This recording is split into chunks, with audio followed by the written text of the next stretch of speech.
Você pode explicar rapidamente o que é esse asteroide, porque é um caso interessante. O asteroide? Isso aconteceu pouco antes de 2017. Isso aconteceu pouco antes de 2017. Observamos um asteroide? Bem, observamos. Os astrônomos Os astrônomos ou astrofísicos observam um objeto enorme que tem a forma de um charuto um pouco oval e que parece mover-se vindo de outro sistema solar e que avança de maneira errática, movendo-se com uma velocidade que não é constante.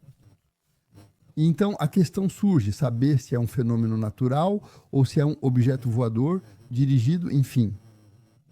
E a Willoughby se apropriou desse caso e comunicou muito sobre ele, dizendo que não é um objeto, talvez não seja porque ele é muito cauteloso, talvez não seja um objeto natural, talvez seja de fato um objeto que é dirigido, já que a velocidade não é constante. E a partir daí houve um grande debate sobre saber qual era a natureza desse objeto, porque aí estamos lidando com um objeto físico. Ele é natural? Ele não é natural, ele é dirigido por uma inteligência, ele não é dirigido por uma inteligência. Além disso, isso alimentou um debate extremamente importante e agitado. Mas, além disso, a Willoughby é alguém, mais uma vez, alguém que é tudo menos um excêntrico, que organiza expedições através de um projeto chamado Projeto Galileu, então expedições físicas. Ele aluga barcos para ir à Antártica, ver se pode encontrar artefatos, ou pelo menos pedaços de objetos que seriam extraterrestres. E isso, por si só, é alucinante. Ou seja, se alguém como a Willoughby, que mais uma vez dirige ou dirigiu a cadeira de astrofísica de Harvard, é capaz de organizar expedições, fretar expedições com financiamento, com tripulações, com um projeto científico para ver se podemos encontrar artefatos extraterrestres, é porque, no fundo, ele acredita que a possibilidade existe. Eles dizem que ele se considera um pouco um arqueólogo do espaço, é um pouco o termo que ele nos deu. Ele busca o passado. Para ele também existem civilizações que talvez tenham desaparecido. Ele busca artefatos de coisas que talvez tenham desaparecido. E então, porque não nos contentamos em apenas entrevistar a Willoughby, também cruzamos as entrevistas. Quando entrevistamos Jean-Pierre Luminet sobre essa questão, e Jean-Pierre Luminet conhece muito bem a Willoughby, e eles têm uma forma de amizade, e perguntamos a Jean-Pierre Luminet, mas o que você pensa sobre a abordagem de a Willoughby? Luminet, basicamente, para resumir essa fórmula, ele disse: eu acho que ele vai longe demais, mas que ele está certo em ir longe demais. Ele vai longe demais porque ele força a barra no processo, mas ele está certo em ir longe demais porque é só assim que encontraremos coisas e que a ciência poderá avançar. É sair do quadro das certezas estabelecidas. E enquanto não sairmos do quadro das certezas estabelecidas, ou seja, enquanto não considerarmos seriamente que algo pode ou não existir, mas é preciso considerar, permaneceremos no quadro de nossas certezas, mas que talvez não correspondam à realidade. Então vamos forçar a barra um pouco mais, se você concordar.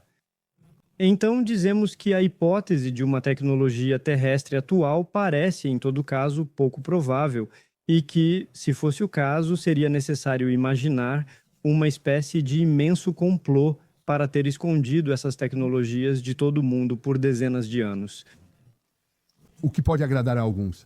O que pode excitar é uma hipótese, mas digamos que a probabilidade é baixa. Temos outras hipóteses. Há, obviamente, uma hipótese extraterrestre que não deve ser descartada. Há a hipótese de teorias científicas que não conheceríamos de universos paralelos, de ligações entre o presente, o futuro, o passado, etc.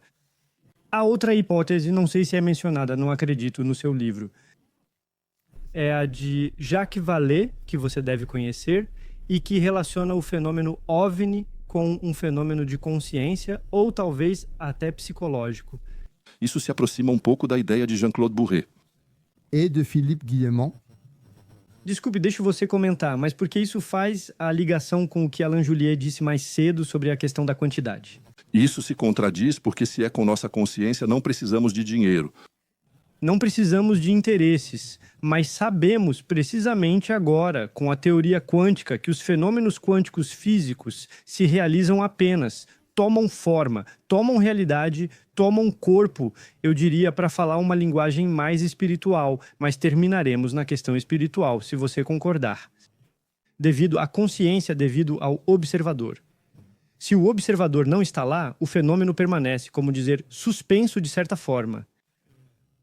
O que você pode nos dizer sobre essa questão da relação entre consciência e OVNI? Então, essa é uma questão que é abordada no livro por Philippe Guillemot, que justamente desenvolve essa hipótese de que pode ser um fenômeno de ordem, de uma consciência supraindividual, e que esses fenômenos OVNIs, e é justamente, bem, não OVNIs justamente, esses fenômenos, essas panes, poderiam ser da ordem, para resumir simplesmente, de um fluxo de consciência que seria, então, depois, resta saber se é terrestre, extraterrestre ou não, mas é considerado. Eu sempre fico desconfiado. É preciso ter cuidado com a explicação do quântico, porque sempre temos a tendência de colocar um pouco de quântico em tudo. Eu sou muito cauteloso com o termo quântico. Sabe, quando conversamos com Etienne Klein é alguém que diz que as pessoas que dominam o quântico hoje no planeta são 10, sabe? Ou seja, temos a tendência, nós entrevistamos muitas pessoas que nos dizem, se você não entende, é porque é quântico. E eu entendo porque eu domino o quântico. O quântico, quando discutimos com físicos ou astrofísicos, eles mesmos são frequentemente... A primeira coisa que dizem é, se você acha que entendeu, que você não entendeu nada. É isso. É preciso ficar no quântico dos quânticos. É preciso ter muito cuidado com isso. Depois, de fato, há uma explicação. É o que chamamos de hipótese psi dos fenômenos OVNI.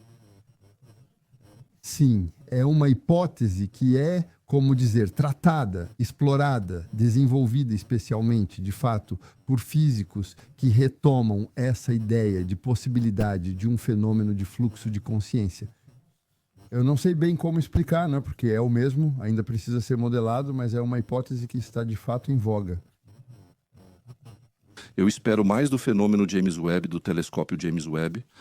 Tenho um pensamento para os irmãos Bogdanov, que recebemos muito no BTLV e que esperavam há anos, os pobres desapareceram antes.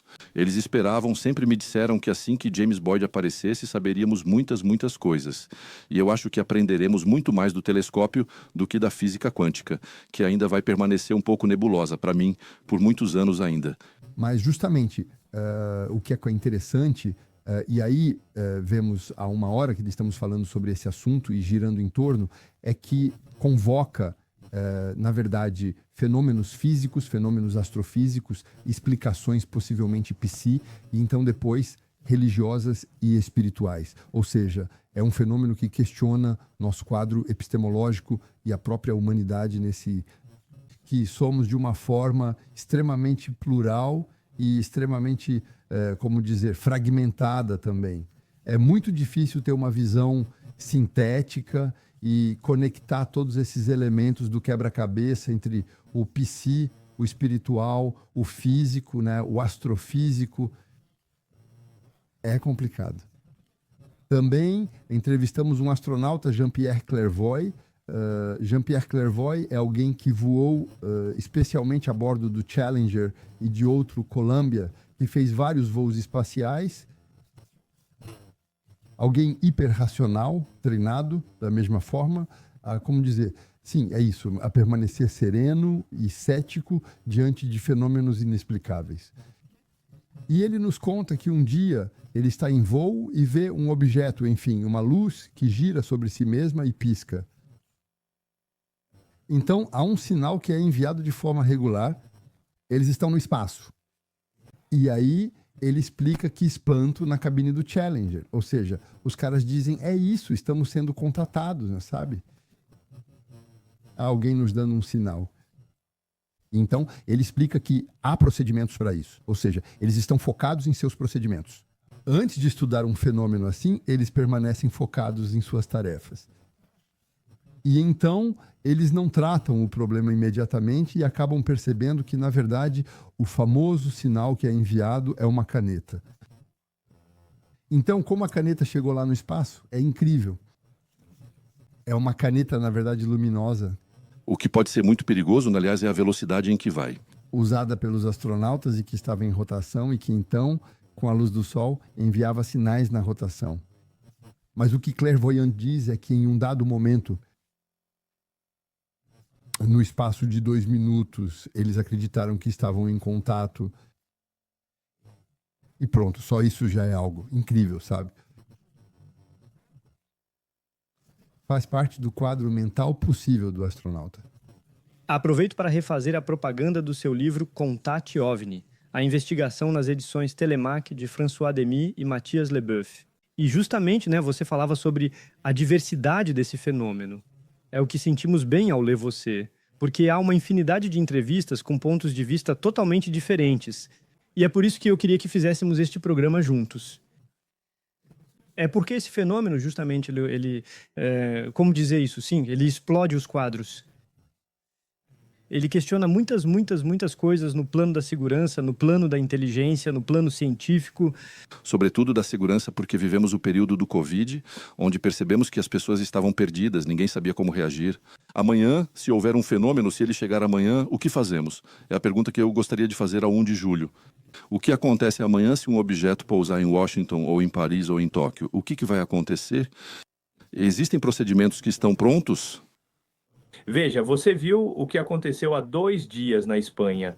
Quando houve um apagão geral de eletricidade, dizem que provavelmente foram os sistemas internos de segurança que falharam, que cortaram tudo.